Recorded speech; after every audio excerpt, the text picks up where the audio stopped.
Walau tanpa bukti, SOSMA tetap dipertahan. Perbahasan mengenai usul untuk melanjutkan tempoh kuat kuasa Subsection 4-5 Akta Kesalahan Keselamatan Langkah-Langkah Khas 2012 SOSMA selama 5 tahun lagi mendedahkan sisi hodoh penyokong undang-undang zalim ini. Sifat ini turut dipamerkan oleh pemimpin utama Bersatu Tan Sri Mahyadin Mat Yassin dan gerombolannya walaupun mereka dahulu berada di dalam Pakatan Harapan.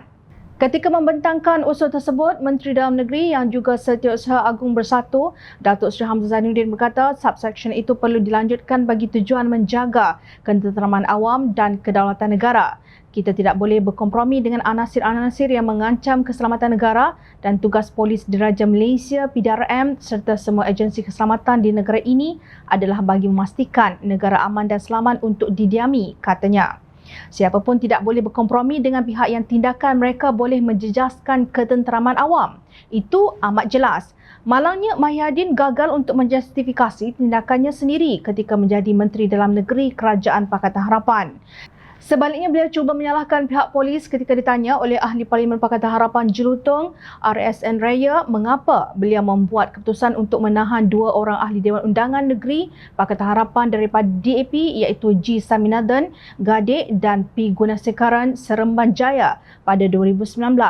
Kedua-dua mereka ditahan kerana kononnya memberi sokongan kepada Kumpulan Pengganas Harimau Pembebasan Tamil Eelam LTTE. Adakah Yang Berhormat yakin dan ada bukti mencukupi mereka terlibat dalam pengganasan ataupun jenayah yang boleh mengancam negara? Soal raya. Namun, Mahyadin menjelaskan beliau hanya mengambil tindakan mengikut prosedur dan laporan telah diteliti oleh pihak polis. Sebagai menteri bertanggungjawab, saya mesti percaya yakin kepada polis pasal saya bukan penyiasat.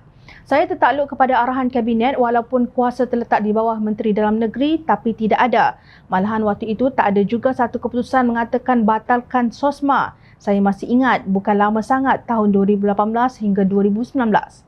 Jadi atas dasar itu saya percaya waktu saya berada di situ pihak Pakatan Harapan pun kata mungkin perlu ada SOSMA. Tak ada keputusan spesifik katanya. Bagaimanapun, Ahli Parlimen Shah Alam Khalid Abdul Samad membidas kenyataan Mahyadin dan menyifatkan beliau mengalami selektif amnesia atau hilang ingatan secara terpilih.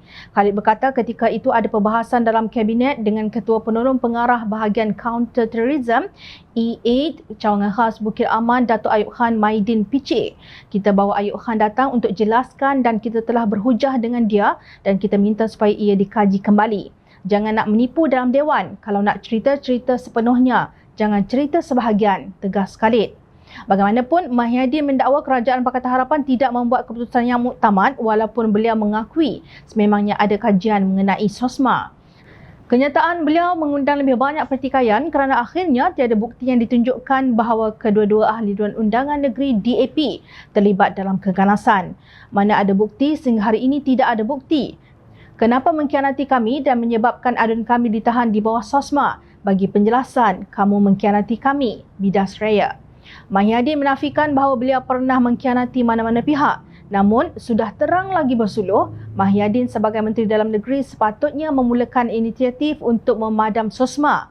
Tetapi beliau sendiri tidak berbuat demikian, sebaliknya telah membiarkan pihak polis menggunakannya. Tak kala Mahyadin sendiri mendalangi rampasan kuasa menerusi langkah Sheraton pada hujung Februari 2020 yang merupakan satu rekod pengkhianatan yang tidak pernah berlaku dalam negara sebelum ini. Lebih-lebih lagi untuk mencapai matlamatnya, Presiden Bersatu ini bersekongkol dengan gerombolan yang beliau sendiri gelar kleptokrasi. Walaupun telah dijatuhkan oleh gerombolan yang dibantunya untuk mendapat semula kuasa secara tebuk atap atau pintu belakang, Mahyadin langsung tidak menampakkan tanda keinsafan. SOSMA Akta Zalim hasil ciptaan UMNO itu tetap disokongnya dengan penuh kesungguhan. Pengkhianat takkan hendak mengaku dia mengkhianat.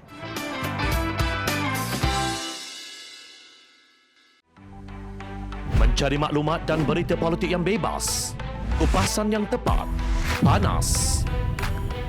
Dapatkannya secara eksklusif hanya di Jom Channel.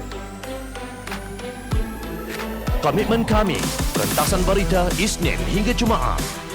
Berbicara dan isu semasa, kami garapkan secara langsung. Panel-panel berkaliber dan profesional.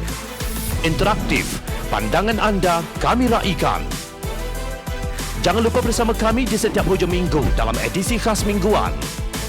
Jom Channel, moving forward, sharing a new experience.